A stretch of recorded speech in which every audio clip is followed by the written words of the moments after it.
El mártir de las catacumbas. Un episodio de la Roma antigua. Prefacio.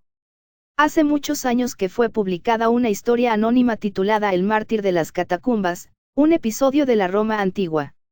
Un ejemplar fue providencialmente rescatado de un barco de vela americano y se encuentra en poder del hijo del capitán Richard Roberts, quien comandaba aquella nave y tuvo que abandonarla en alta mar como consecuencia del desastroso huracán ocurrido en enero de 1876. Cuidadosamente reimpresa, presentamos aquí aquella obra, habiendo sido celosamente fieles al original aún en su título.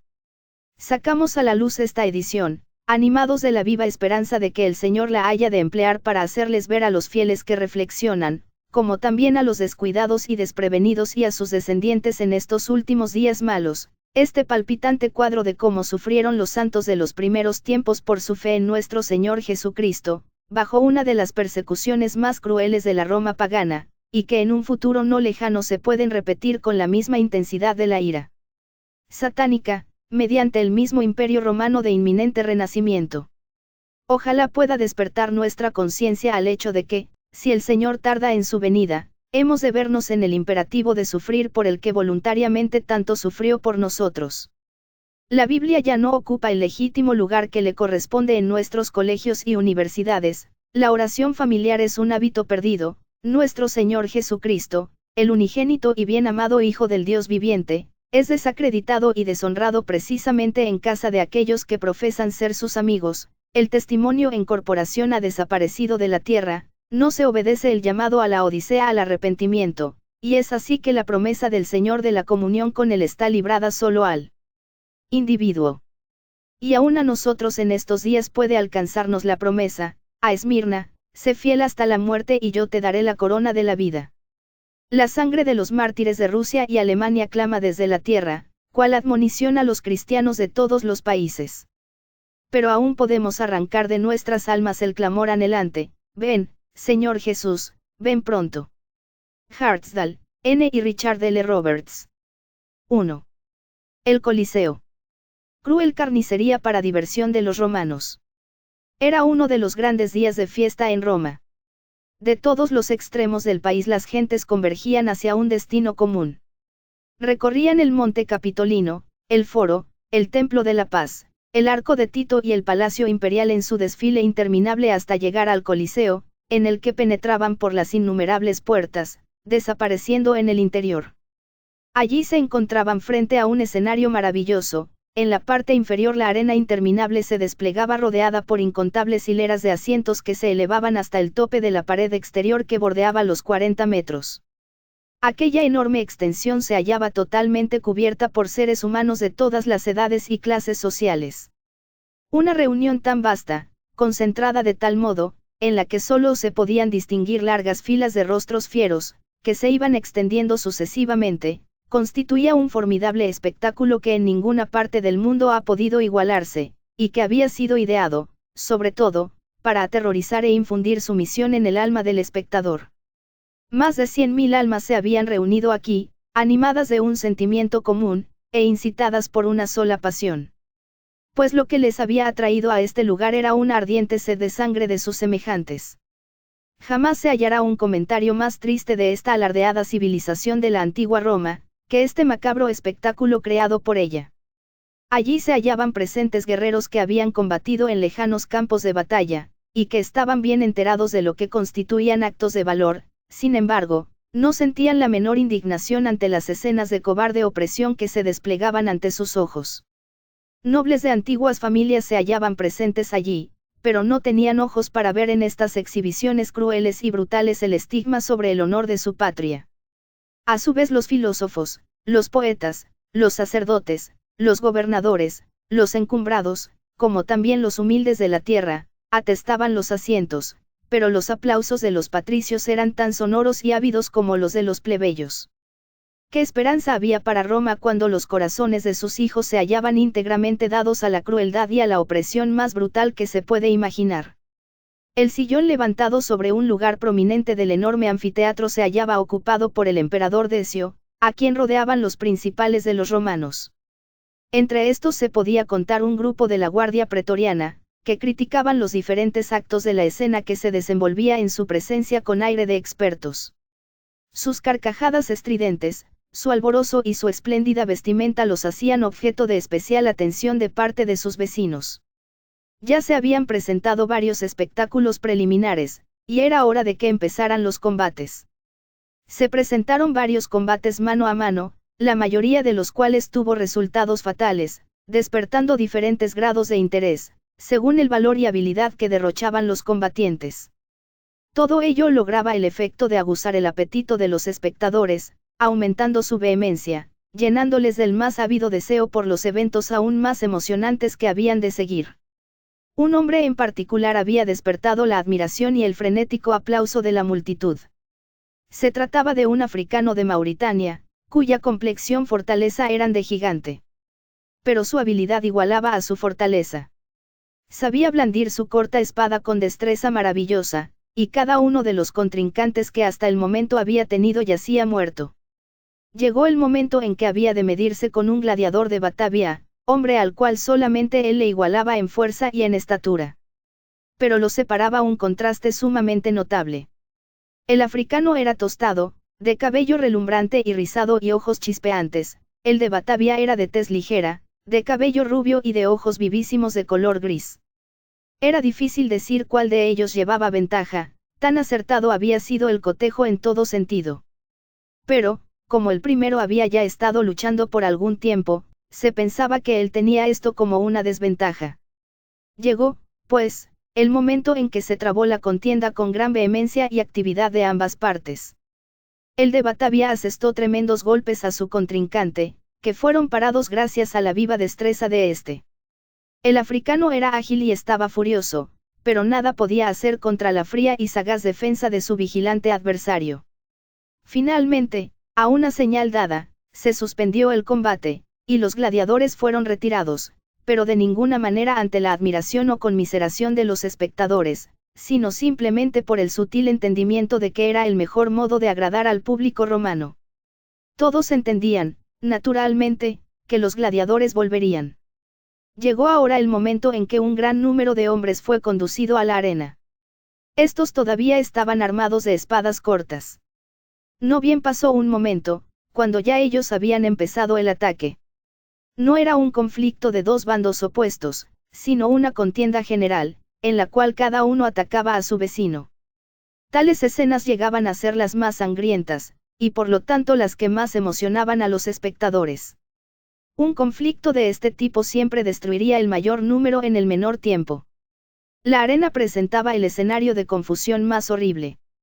500 hombres en la flor de la vida y la fortaleza, armados de espadas luchaban en ciega confusión unos contra otros. Algunas veces se trenzaban en una masa densa y enorme, otras veces se separaban violentamente, ocupando todo el espacio disponible, rodeando un rimero de muertos en el centro del campo. Pero, a la distancia, se asaltaban de nuevo con indeclinable y sedienta furia, llegando a trabarse combates separados en todo alrededor del macabro escenario. El victorioso en cada uno corría presuroso a tomar parte en los otros, hasta que los últimos sobrevivientes se hallarían nuevamente empeñados en un ciego combate masivo. A la larga las luchas agónicas por la vida o la muerte se tornaban cada vez más débiles. Solamente unos 100 quedaban de los 500 que empezaron, a cual más agotados y heridos. Repentinamente se dio una señal y dos hombres saltaban a la arena y se precipitaban desde extremos opuestos sobre esta miserable multitud. Eran el africano y el de Batavia.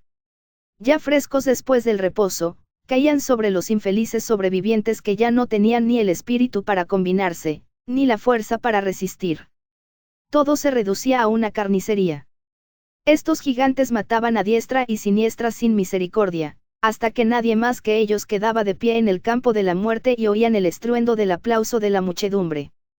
Estos dos nuevamente renovaban el ataque uno contra el otro, atrayendo la atención de los espectadores, mientras eran retirados los despojos miserables de los muertos y heridos. El combate volvía a ser tan cruel como el anterior y de invariable similitud. A la agilidad del africano se oponía la precaución del de Batavia. Pero finalmente aquel lanzó una desesperada embestida final, el de Batavia lo paró y con la velocidad del relámpago devolvió el golpe. El africano retrocedió ágilmente y soltó su espada. Era demasiado tarde, porque el golpe de su enemigo le había traspasado el brazo izquierdo. Y conforme cayó, un alarido estrepitoso de salvaje regocijo surgió del centenar de millares de así llamados seres humanos. Pero esto no había de considerarse como el fin, porque mientras aún el conquistador estaba sobre su víctima, el personal de servicio se introdujo deprisa a la arena y lo sacó. Empero tanto los romanos como el herido sabían que no se trataba de un acto de misericordia. Solo se trataba de reservarlo para el aciago fin que le esperaba. El de Batavia es un hábil luchador, Marcelo comentó un joven oficial con su compañero de la concurrencia a la que ya se ha aludido. Verdaderamente que lo es, mi querido Lúculo, replicó el otro. No creo haber visto jamás un gladiador mejor que este.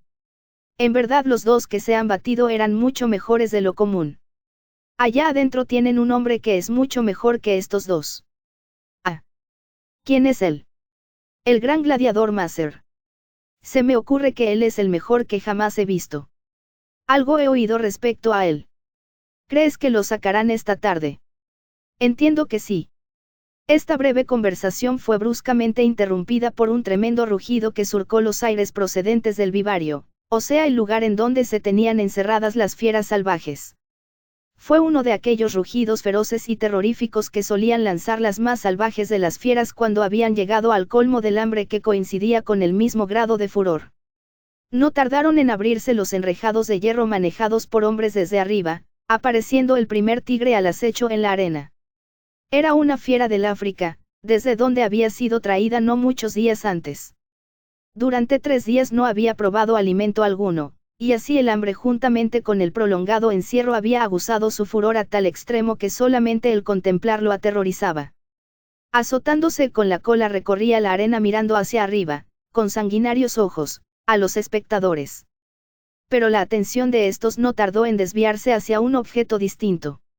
Del otro extremo de donde la fiera se hallaba fue arrojado a la arena nada menos que un hombre. No llevaba armadura alguna, sino que estaba desnudo como todos los gladiadores, con la sola excepción de un taparrabo. Portando en su diestra la habitual espada corta, avanzó con dignidad y paso firme hacia el centro del escenario. En el acto todas las miradas convergieron sobre este hombre. Los innumerables espectadores clamaron frenéticamente, «Macer, Macer». El tigre no tardó en verlo, lanzando un breve pero salvaje rugido que infundía terror. Macer con serenidad permaneció de pie con su mirada apacible pero fija sobre la fiera que movía la cola con mayor furia cada vez, dirigiéndose hacia él. Finalmente el tigre se agazapó, y de esta posición con el impulso característico se lanzó en un salto feroz sobre su presa. Macer no estaba desprevenido. Como una centella voló hacia la izquierda, y no bien había caído el tigre en tierra, cuando le aplicó una estocada corta pero tajante y certera en el mismo corazón. Fue el golpe fatal para la fiera. La enorme bestia se estremeció de la cabeza a los pies, y encogiéndose para sacar toda la fuerza de sus entrañas, soltó su postrer bramido que se oyó casi como el clamor de un ser humano, después de lo cual cayó muerta en la arena. Nuevamente el aplauso de la multitud se oyó como el estrépito del trueno por todo el derredor. «Maravilloso», exclamó Marcelo, «jamás he visto habilidad como la de Macer». Su amigo le contestó reanudando la charla, «Sin duda se ha pasado la vida luchando». Pronto el cuerpo del animal muerto fue arrastrado fuera de la arena, al mismo tiempo que se oyó el rechinar de las rejas que se abrían nuevamente atrayendo la atención de todos. Esta vez era un león. Se desplazó lentamente en dirección opuesta, mirando en derredor suyo al escenario que le rodeaba, en actitud de sorpresa. Era este el ejemplar más grande de su especie, todo un gigante en tamaño, habiendo sido largo tiempo preservado hasta hallarle un adversario adecuado. A simple vista parecía capaz de hacer frente victoriosamente a 2 tigres como el que le había precedido. A su lado Macer no era sino una débil criatura. El ayuno de esta fiera había sido prolongado, pero no mostraba la furia del tigre. Atravesó la arena de uno a otro extremo, y luego a todo alrededor en una especie de trote, como si buscara una puerta de escape. Mas hallando todo cerrado, finalmente retrocedió hacia el centro, y pegando el rostro contra el suelo dejó oír profundo bramido tan alto y prolongado que las enormes piedras del mismo Coliseo vibraron con el sonido. Maser permaneció inmóvil. Ni un solo músculo de su rostro cambió en lo más mínimo. Estaba con la cabeza erguida con la expresión vigilante y característica, sosteniendo su espada en guardia. Finalmente el león se lanzó sobre él de lleno. El rey de las fieras y el rey de la creación se mantuvieron frente a frente mirándose a los ojos el uno al otro. Pero la mirada serena del hombre pareció enardecer la ira propia del animal. Erecta la cola y todo él, retrocedió, y tirando su melena, se agazapó hasta el suelo en preparación para saltar. La enorme multitud se paró embelesada. He aquí una escena que merecía su interés. La masa obscura del león se lanzó al frente, y otra vez el gladiador en su habitual maniobra saltó hacia el costado y lanzó su estocada. Empero esta vez la espada solamente hirió una de las costillas y se le cayó de la mano. El león fue herido ligeramente, pero el golpe sirvió solo para levantar su furia hasta el grado supremo. Maser empero no perdió ni un ápice de su característica calma y frialdad en este momento tremendo. Perfectamente desarmado en espera del ataque, se plantó delante de la fiera. Una y otra vez el león lanzó sus feroces ataques, y cada uno fue evadido por el ágil gladiador, quien con sus hábiles movimientos se acercaba ingeniosamente al lugar en donde estaba su arma hasta lograr tomarla nuevamente. Y ahora, otra vez armado de su espada protectora, esperaba el zarpazo final de la fiera que respiraba muerte. El león se arrojó como la vez anterior, pero esta vez Maser acertó en el blanco. La espada le traspasó el corazón, la enorme fiera cayó contorsionándose de dolor. Poniéndose en pie se echó a correr por la arena, y tras su último rugido agónico cayó muerto junto a las rejas por donde había salido. Ahora Maser fue conducido fuera del ruedo, viéndose aparecer nuevamente al de Batavia. Se trataba de un público de refinado gusto, que demandaba variedad. Al nuevo Quentende le soltaron un tigre pequeño, el cual fue vencido. Seguidamente se le soltó un león. Este dio muestras de extrema ferocidad, aunque por su tamaño no salía de lo común. No cabía la menor duda de que el de Batavia no se igualaba a Maser. El león se lanzó sobre su víctima, habiendo sido herido, pero, al lanzarse por segunda vez al ataque, agarró a su adversario, y literalmente lo despedazó. Entonces nuevamente fue sacado Maser, para quien fue tarea fácil acabar con el cachorro. Y esta vez, mientras Maser permanecía de pie recibiendo los interminables aplausos, apareció un hombre por el lado opuesto. Era el africano. Su brazo ni siquiera se le había vendado sino que colgaba a su costado, completamente cubierto de sangre. Se encaminó titubeando hacia Maser, con penosos pasos de agonía. Los romanos sabían que éste había sido enviado sencillamente para que fuese muerto. Y el desventurado también lo sabía, porque conforme se acercó a su adversario, arrojó su espada y exclamó en una actitud más bien de desesperación: «Mátame pronto. Líbrame del dolor». Todos los espectadores a uno quedaron mudos de asombro al ver a Maser retroceder y arrojar al suelo su espada. Todos seguían contemplando maravillados hasta lo sumo y silenciosos. Y su asombro fue tanto mayor cuando Maser volvió hacia el lugar donde se hallaba el emperador, y levantando las manos muy alto clamó con voz clara que a todos alcanzó: «Augusto emperador, yo soy cristiano. Yo pelearé con fieras silvestres, pero jamás levantaré mi mano contra mis semejantes, los hombres, sean del color que fueren. Yo moriré gustoso, pero yo no mataré». Ante semejantes palabras y actitud se levantó un creciente murmullo. ¿Qué quiere decir este cristiano? ¿Cuándo sucedió su conversión?, preguntó Marcelo. Lúculo contestó: supe que lo habían visitado en el calabozo los malditos cristianos, y que él se habría unido a esa despreciable secta, en la cual se halla reunida toda la hez de la humanidad. Es muy probable que se haya vuelto cristiano. Y preferirá él morir antes que pelear. Así suelen proceder aquellos fanáticos. La sorpresa de aquel populacho fue reemplazada por una ira salvaje. Les indignaba que un mero gladiador se atreviera a decepcionarles. Los lacayos se apresuraron a intervenir para que la lucha continuara. Si en verdad Maser insistía en negarse a luchar, debería sufrir todo el peso de las consecuencias. Pero la firmeza del cristiano era inconmovible. Absolutamente desarmado avanzó hacia el africano, a quien él podría haber dejado muerto solamente con un golpe de su puño. El rostro del africano se había tornado en estos breves instantes cual el de un feroz endemoniado. En sus siniestros ojos relumbraba una mezcla de sorpresa y regocijo loco. Recogiendo su espada y haciéndola firmemente se dispuso al ataque con toda libertad, hundiéndola de un golpe en el corazón de Maser. Señor Jesús, recibe mi espíritu. Salieron esas palabras entre el torrente de sangre en medio del cual este humilde pero osado testigo de Cristo dejó la tierra, uniéndose al nobilísimo ejército de mártires. ¿Suele haber muchas escenas como esta?, preguntó Marcelo. Así suele ser. Cada vez que se presentan cristianos, ellos hacen frente a cualquier número de fieras. Las muchachas caminan de frente firmemente desafiando a los leones y a los tigres, pero ninguno de estos locos quiere levantar su mano contra otros hombres. Este Maser ha desilusionado amargamente a nuestro populacho. Era el más excelente de todos los gladiadores que se han conocido, empero, al convertirse en cristiano, cometió la peor de las necedades. Marcelo contestó meditativo: fascinante religión debe ser aquella que lleva a un simple gladiador a proceder de la manera que hemos visto. Ya tendrás la oportunidad de contemplar mucho más de esto que te admira. ¿Cómo así? No lo has sabido. Estás comisionado para desenterrar a algunos de estos cristianos.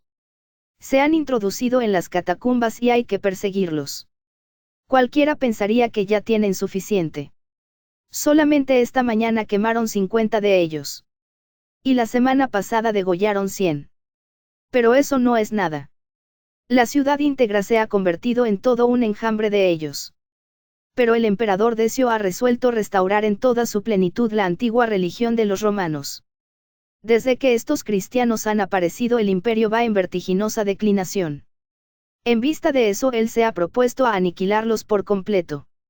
Son la mayor maldición, y como a tal se les tiene que tratar. Pronto llegarás a comprenderlo. Marcelo contestó con modestia: yo no he residido en Roma lo suficiente, y es así que no comprendo qué es lo que los cristianos creen en verdad. Lo que ha llegado a mis oídos es que casi cada crimen que sucede se les imputa a ellos. Sin embargo, en el caso de ser como tú dices, he de tener la oportunidad de llegar a saberlo. En ese momento una nueva escena les llamó la atención. Esta vez entró al escenario un anciano, de figura inclinada y cabello blanco plateado. Era de edad muy avanzada. Su aparición fue recibida con gritos de burla e irrisión, aunque su rostro venerable y su actitud digna hasta lo sumo hacían presumir que se le presentaba para despertar admiración. Mientras las risotadas y los alaridos de irrisión herían sus oídos, él elevó su cabeza al mismo tiempo que pronunció unas pocas palabras. ¿Quién es él?, preguntó Marcelo.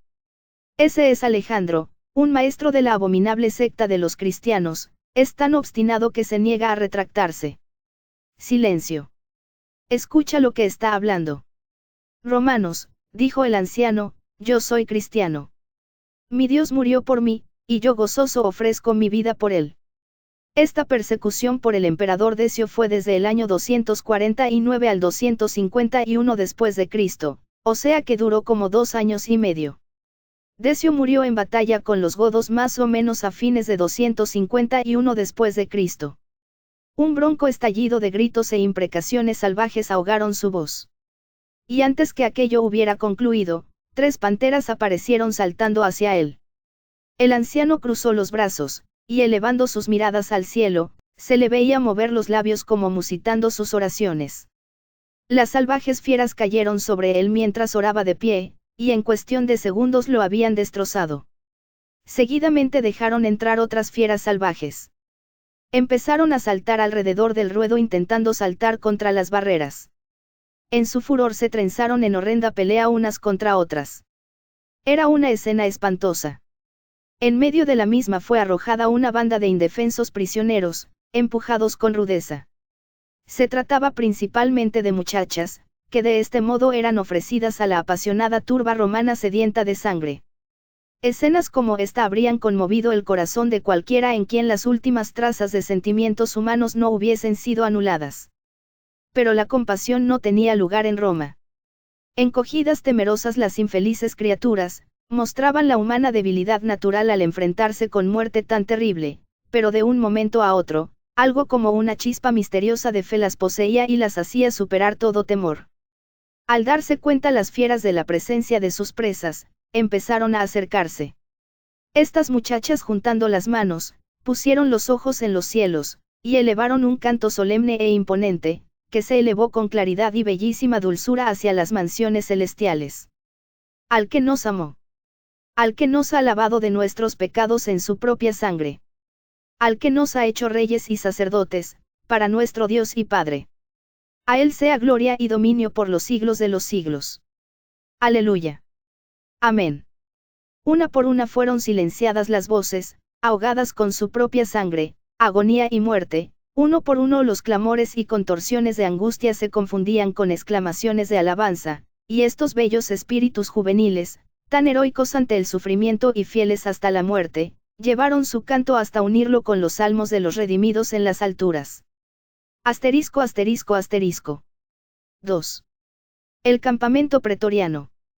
Cornelio, el centurión, varón justo y temeroso de Dios. Marcelo había nacido en Gades, y se había criado bajo la férrea disciplina del ejército romano.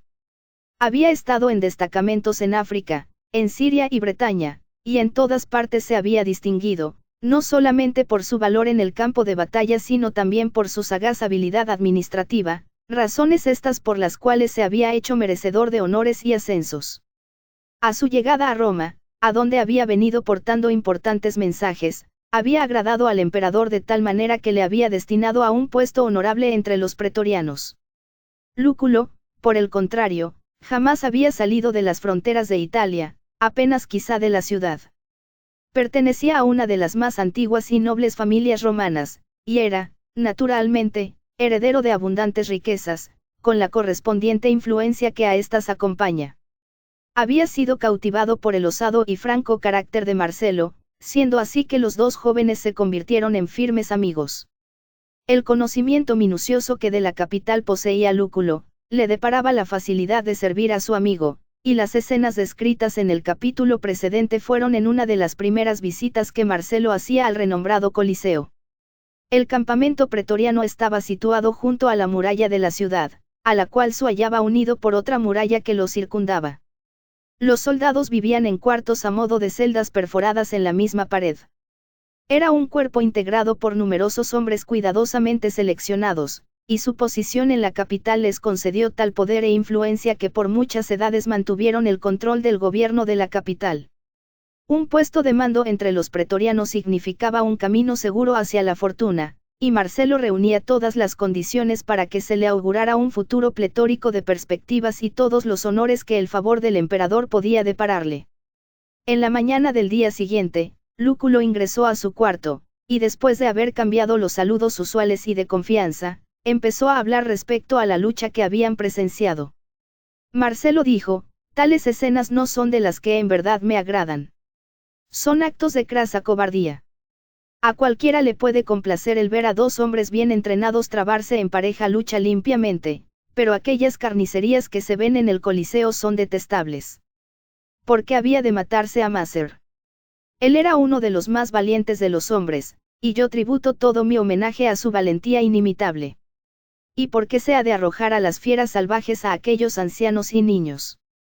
Es que esos eran cristianos. Y la ley es sagrada inquebrantable. Esa es la respuesta de siempre. ¿Qué delito han cometido los cristianos? Yo me he encontrado con ellos por todas partes del imperio, pero jamás los he visto entregados ni comprometidos siquiera en perturbaciones o cosa semejante. Ellos son lo peor de la humanidad. Esa es la acusación. ¿Pero qué pruebas hay?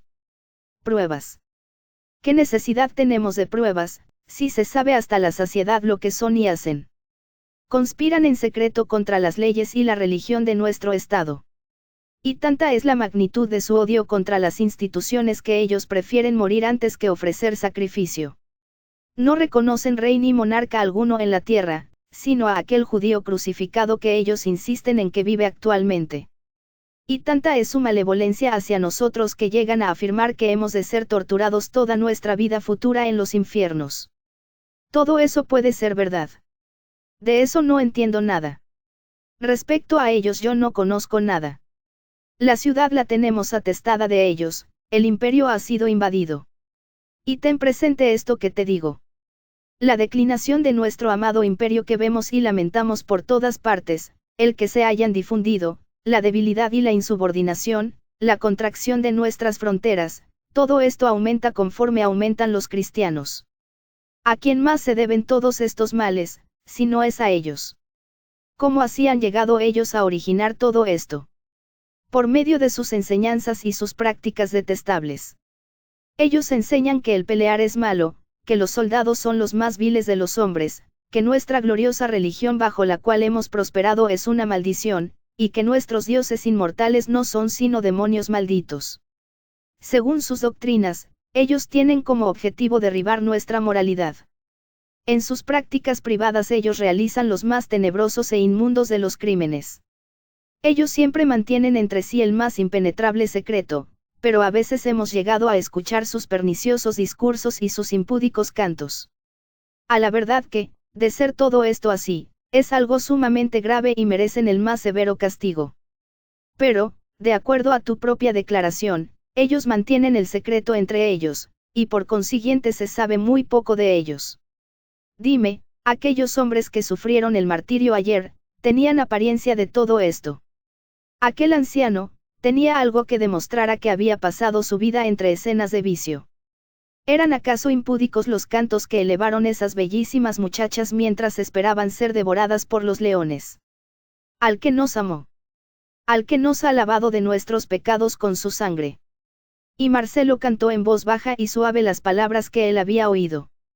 Te confieso, amigo, que yo en el fondo de mi alma lamenté la suerte de ellos.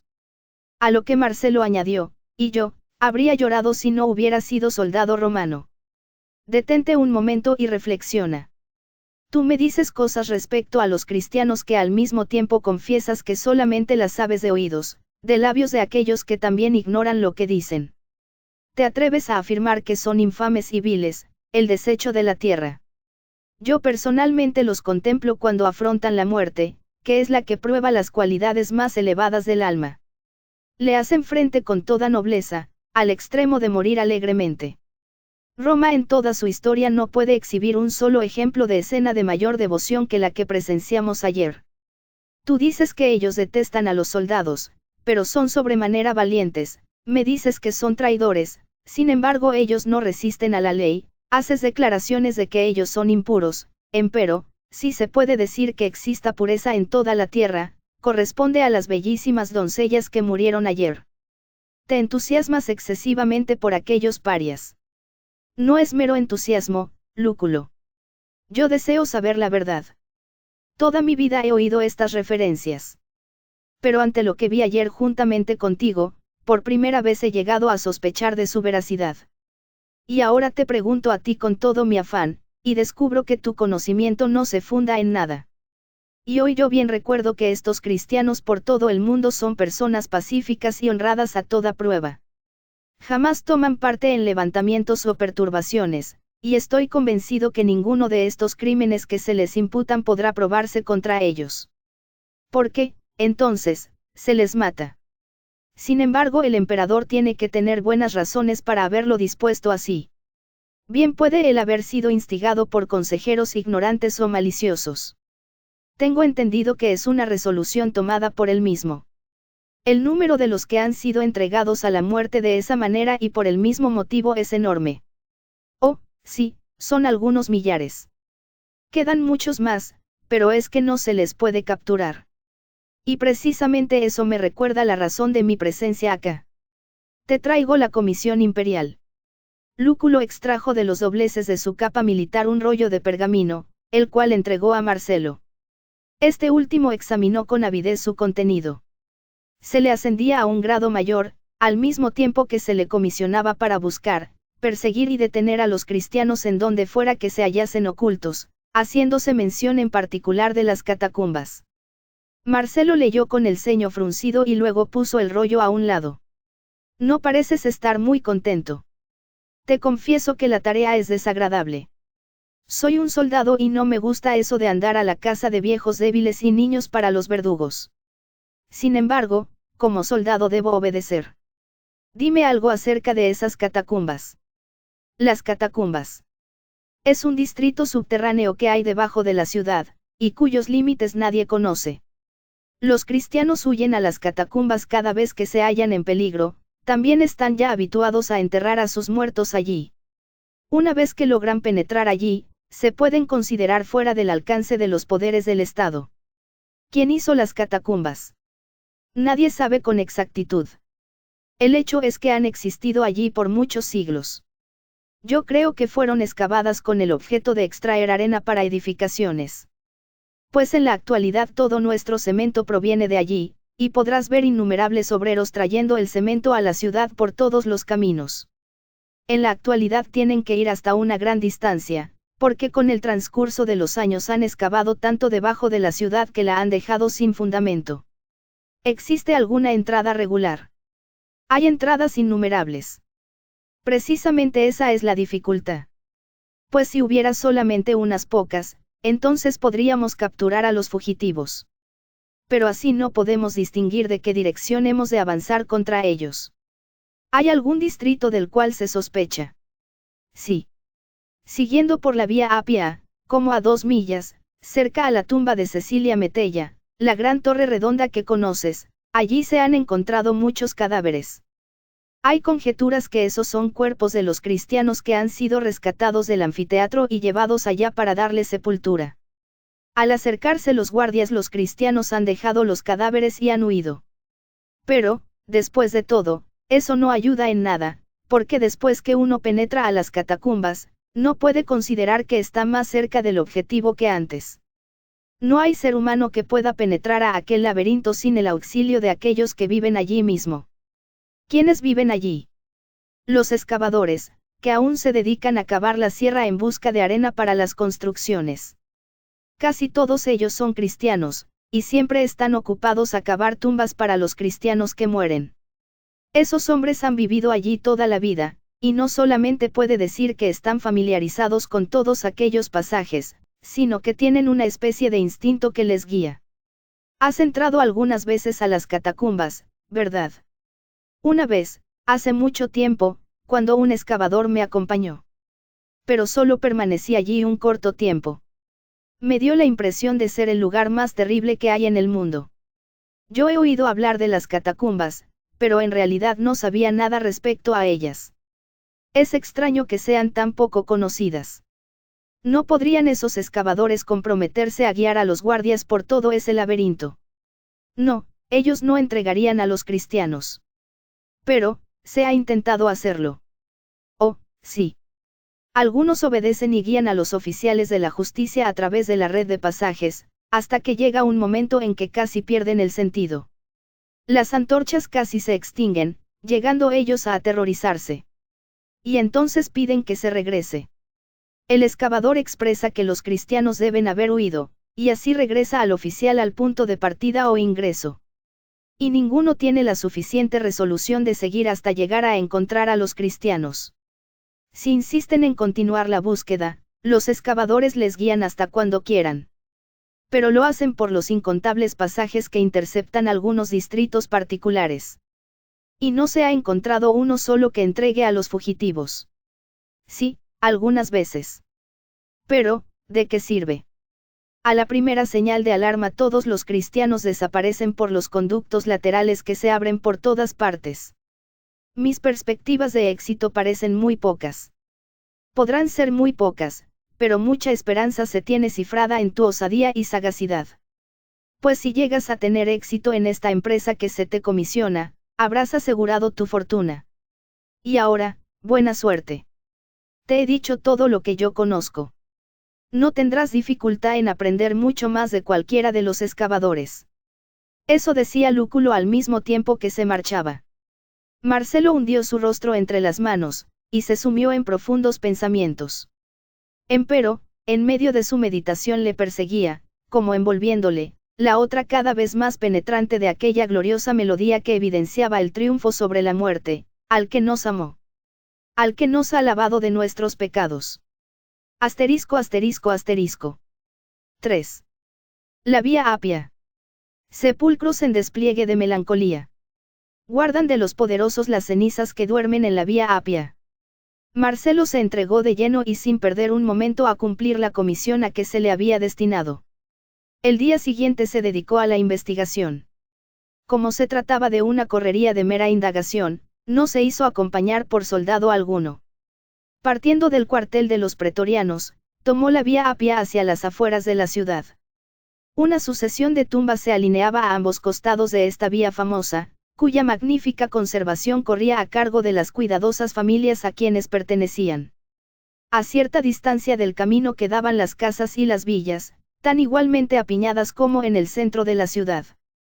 Mucha distancia quedaba aún por recorrer para llegar al campo abierto.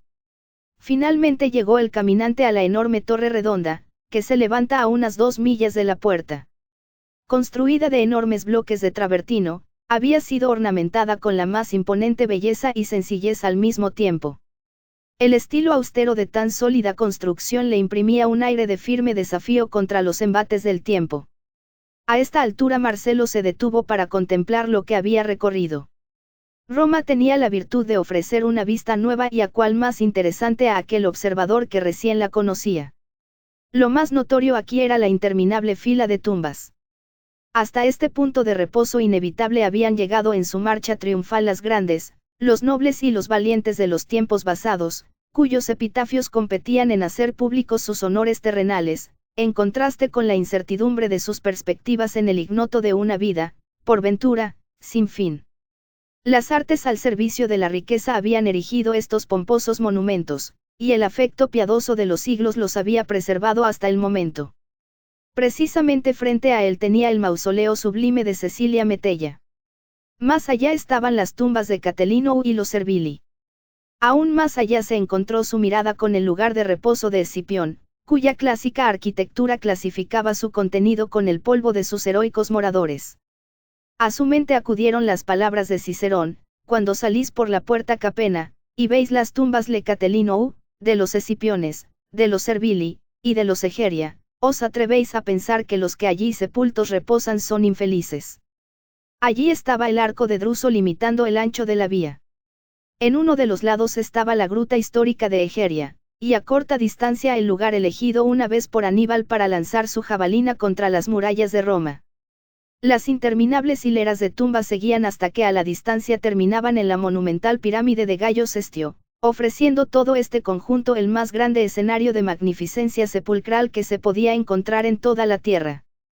Por todos los lados la tierra se hallaba cubierta de las moradas del hombre, porque hacía largo tiempo que la ciudad imperial había rebasado sus límites originales, y las casas se habían desparramado a todos los lados por el campo que la circundaba, hasta el extremo que el viajero apenas podía distinguir en dónde terminaba el campo y dónde empezaba la ciudad. Desde la distancia parecía saludar al oído el barullo de la ciudad, el rodar de los numerosos carros, el recorrer multitudinario de tantos pies presurosos. Delante de él se levantaban los monumentos, el blanquísimo lustre del Palacio Imperial, las innumerables cúpulas y columnas formando torres elevadas, como una ciudad en el aire, por encima de todo el excelso monte Capitolino, en cuya cumbre se eleva el templo de Jove. Empero, tanto más impresionante que el esplendor del hogar de los vivos era la solemnidad de la ciudad de los muertos. Qué derroche de gloria arquitectónica se desplegaba alrededor de él. Allí se elevaban orgullosos los monumentos de las grandes familias de Roma. El heroísmo, el genio, el valor, el orgullo, la riqueza, todo aquello que el hombre estima o admira, animaban aquí las elocuentes piedras y despertaban la emoción. Aquí estaban las formas visibles de las más altas influencias de la antigua religión pagana. Empero sus efectos sobre el alma nunca correspondieron con el esplendor de sus formas exteriores o la pompa de sus ritos. Los epitafios de los muertos no evidenciaban ni un ápice de fe, sino amor a la vida y sus triunfos, nada de seguridad de una vida inmortal, sino un triste deseo egoísta de los placeres de este mundo. Tales eran los pensamientos de Marcelo, mientras meditaba sobre el escenario que tenía delante de sí, repitiéndosele insistentemente el recuerdo de las palabras de Cicerón: os atrevéis a pensar que los que allí sepultos reposan son infelices.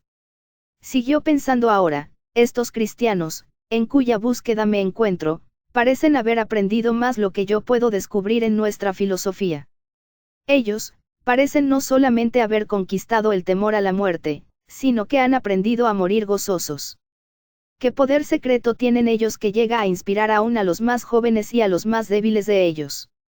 ¿Cuál es el significado oculto de sus cantos? Mi religión puede solamente tener esperanza que tal vez no seré infeliz, empero, la de ellos les lleva a morir con cantos de triunfo, de regocijo. Pero ¿qué iba a hacer para poder continuar su búsqueda de los cristianos? Multitud de personas pasaban junto a él, pero él no podía descubrir uno solo capaz de ayudarle. Edificios de variados tamaños, murallas, tumbas y templos le rodeaban por todas partes, pero él no veía lugar alguno que pudiera conducirle a las catacumbas. Se hallaba completamente perdido y sin saber qué hacer.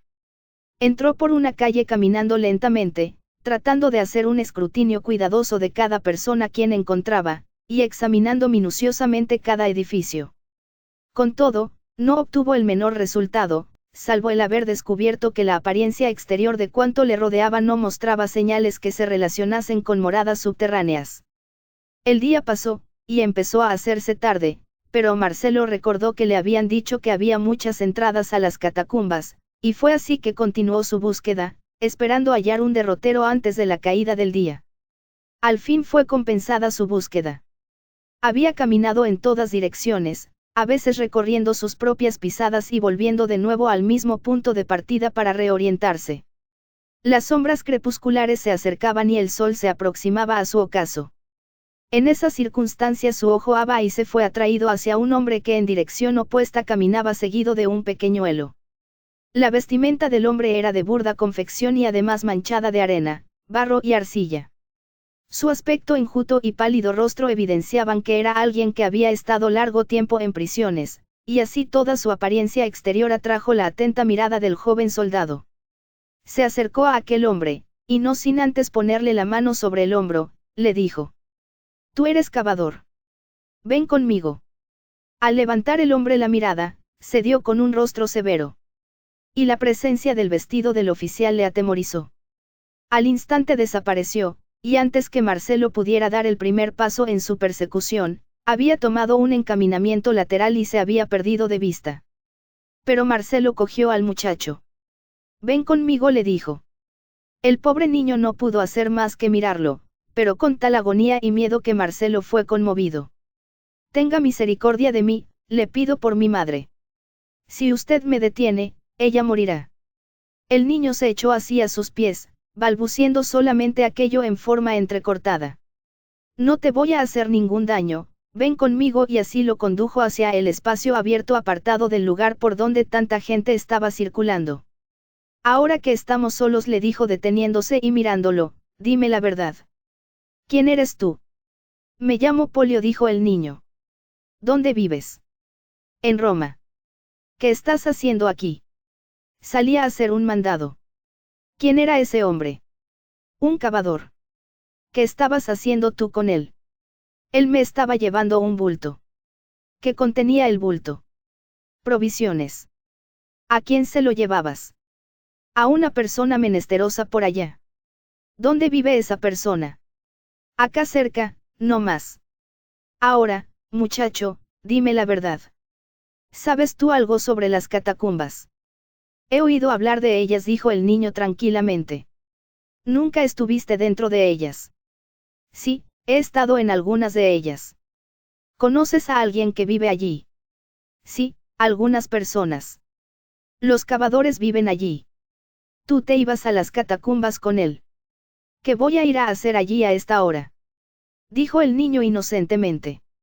«Eso precisamente es lo que quiero saber. ¿Te ibas para allá?» «¿Cómo me voy a atrever a ir allá, cuando es prohibido por la ley?». Marcelo dijo abruptamente: «Ya es de noche. Vamos al servicio de la noche en aquel templo». El menor vaciló, y luego dijo: «Estoy deprisa. Pero en este momento tú eres mi prisionero. Yo nunca dejo de ir a adorar a mis dioses. Tú tienes que venir conmigo y ayudarme en mis servicios devocionales». A lo que el niño contestó firmemente: «Yo no puedo». «¿Por qué no puedes?». «Pues soy cristiano». «Yo lo sabía. Y tú tienes amigos en las catacumbas, y tú te vas para allá ahora». Ellos son la gente menesterosa a quienes les estás llevando esas provisiones, y el mandado que dices es en beneficio de ellos.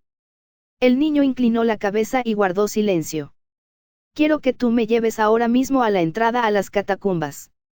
Oh, usted que veo que es un oficial generoso, tenga misericordia de mí. No me pida una tal cosa, porque no puedo hacerlo. Jamás voy yo a traicionar a mis amigos. Tú no vas a traicionarlos. No quiere decir nada que me muestres una entrada entre las muchas que conducen allá abajo. ¿Crees que los guardias no las conocen a cada una? El muchacho reflexionó por un momento, y finalmente manifestó su asentimiento. Marcelo lo tomó de la mano y se entregó para que lo condujese. El niño volteó hacia la derecha de la vía Apia, y después de recorrer una corta distancia, llegó a una casa inhabitada. Entró en ella y bajó al sótano. Allí había una puerta que aparentemente daba a un sencillo depósito. El niño señaló ese lugar y se detuvo. Yo deseo bajar allá, dijo Marcelo firmemente.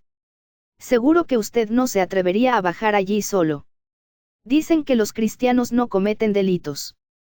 ¿De qué habría yo de temer? Sigamos. Yo no tengo antorchas. Pero yo tengo. Yo vine preparado. Vamos. Yo no puedo seguir más.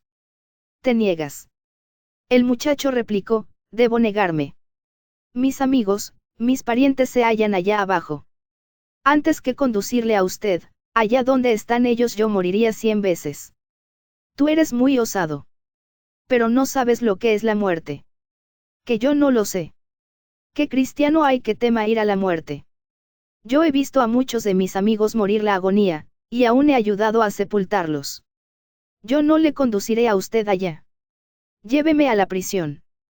El niño dio media vuelta.